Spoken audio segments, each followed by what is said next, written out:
So I made banana bread or liar's cake again because I've been in kind of a bad mood this week. So I got into a little, and I don't usually get into internet tiffs, but I got into a little tiff with someone because, they did the worst thing. And I'm going to call this the worst person of the week. So the worst person of the week was this account that I found on a different social media site.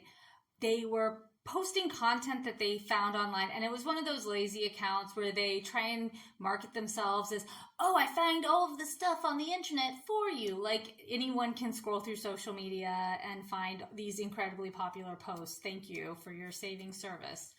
But normally I don't waste any frustration over that.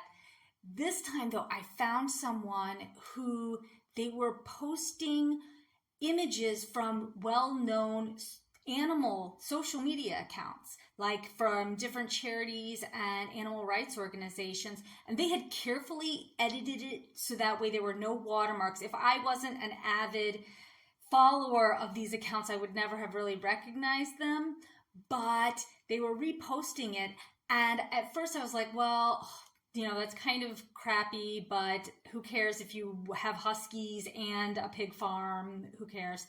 But then I looked closely and I realized they had their PayPal on the post, and were saying, oh, well, I give a portion of all the money that I get to these animals. You're stealing from an animal shelter site. You're stealing their content. They give all of the money. You're stealing their views, you're stealing their content, and you're stealing people that would have never given you. They're donating to animals. They're not really donating to you. So I was very irritated with this, and the person promptly blocked me, but I hope that more people kind of keep their eyes open, because the problem with that is that when so many scammers, and there are so many scammers, but when they do that, it gives all of these shelters a bad name. It makes people more reluctant to donate at all because they assume it's a scam.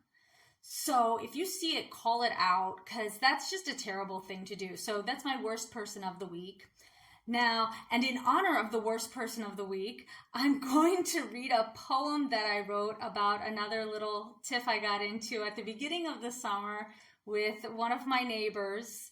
Just so you know, it ended. But it's based on the William Carlos Williams poem, Just to Say. This is inspired by that.